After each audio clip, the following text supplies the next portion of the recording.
Hello ladies and gentlemen, welcome to another episode of Let's Play Warframe. I'm your host with the most, as always, Francois878, and in today's episode we're going to be doing a short overview of Update 17.5. This was an absolutely massive update with a new quest, a new boss, a new frame, all kinds of bug fixes and weapons. It's absolute madness, so we are going to get right into it.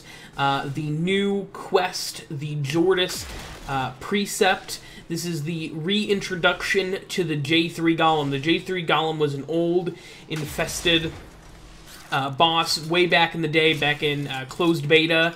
They took him out, they redesigned him, they made him an arc wing boss, and they gave him this whole quest where the J3 Golem is basically an orc encephalon, and Ordis finds him and wants to try and save him, and that's how the whole kind of quest starts.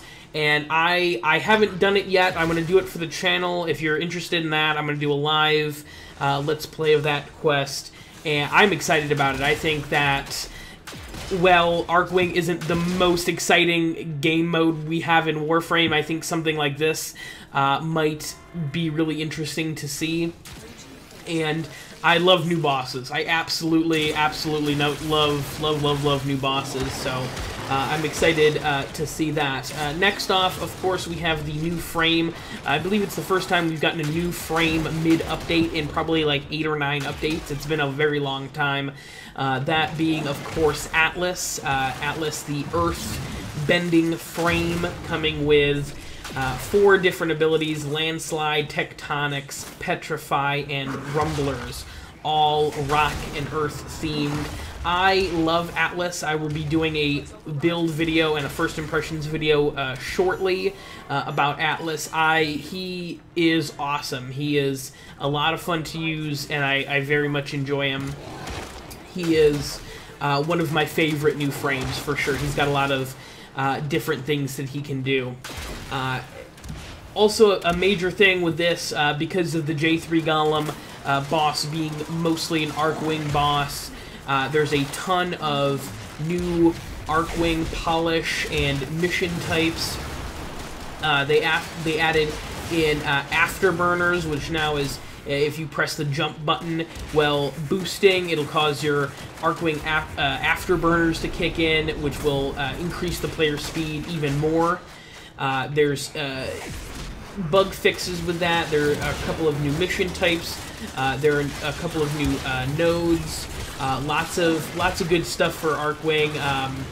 I'm a big fan. I want Arcwing to be better. I think that Arcwing there's so much potential there to be such a cool game mode, and I'm really just disappointed that they've let it go for as long as they have without any improvement. So hopefully 17.5 is the start to better Arcwing in the future.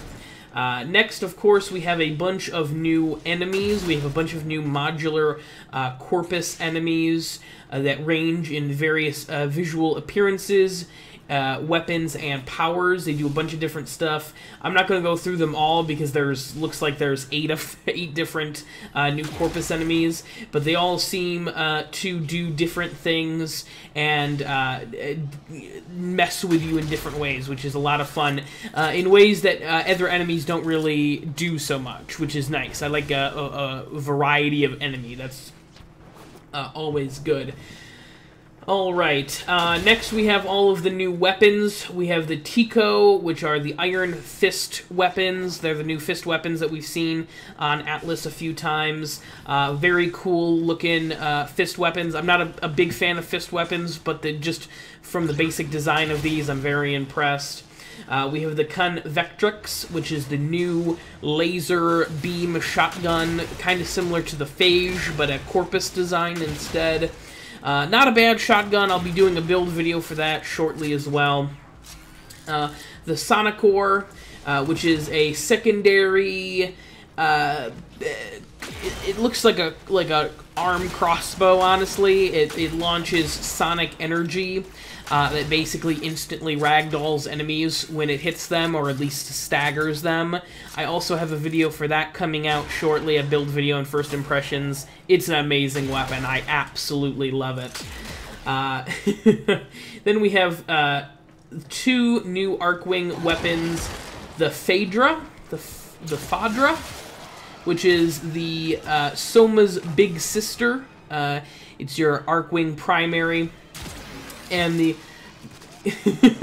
I'm sorry, the Kazaz. There's 2 S's and 1 Z in there, and they're all almost. Oh wow, that's a nightmare. It's a scythe weapon for your Arcwing. That's wow, that's awful. And of course, a new stance to go along with the Tico, the Gaia's Tragedy, slow, powerful strikes. Very interesting stuff. Very interesting stuff. Also in 17.5, as far as the new cosmetic stuff, we got the Jasami, I hope I pronounced that right, Valkyr skin. This is, of course, the pre-Corpus experiment Valkyr skin that we've been teased about for weeks now. It looks amazing. It is limited time, so if you want it, pick it up. And it is a little bit of a pricier thing. It is a premium skin, so keep that in mind. We've got the Igoro Sindana, which was teased to us in a prime time a few weeks ago. A very cool wing-like Sindana. Very awesome, actually. I'm using it right here in the gameplay footage. And the last big Syandana from this update is the Opulus Robe, which is the new Corpus cape that we've been teased on for a couple of dev streams now. I love it. I love the look of Corpus gear, and I'm excited to finally get some more. I feel like we have a crap ton, a metric crap ton of Grenier capes and Syandanas and armor and stuff, so it's nice to see something Corpus every once in a while. Big changes with PvP. We have Trinity, Nova, Loki, and Banshee all introduced into PvP. A new map has been added, a number of new mods, a bunch of balance fixes, a very long list of balance fixes that I'm not going to go into because a lot of people don't really play PvP, so I'm not going to get into it. If you're interested, that's all in the patch notes. A big change, the last thing I kind of want to talk about is the big change to toggleable abilities and energy drain. Duration now affects toggleable abilities. It used to be basically toggleable abilities are, you know, you hit the ability button and then you hit the ability button to turn the ability off. Like Ember's World on Fire or Nyx's Absorb or Banshee's Soundquake, stuff like that. It used to be the only thing that would affect those as far as cost of the ability was efficiency. If you had good efficiency, it cost less. Now, duration directly affects those abilities. So if you have negative duration, if you have a negative, like if you have 50% duration, your toggleable abilities will now cost more. So if your builds are a little funny and you can't really place Y, that'll be it. That pretty much wraps up all the major changes in 17.5. Thank you guys very much for watching. Stay tuned for more Warframe content coming soon.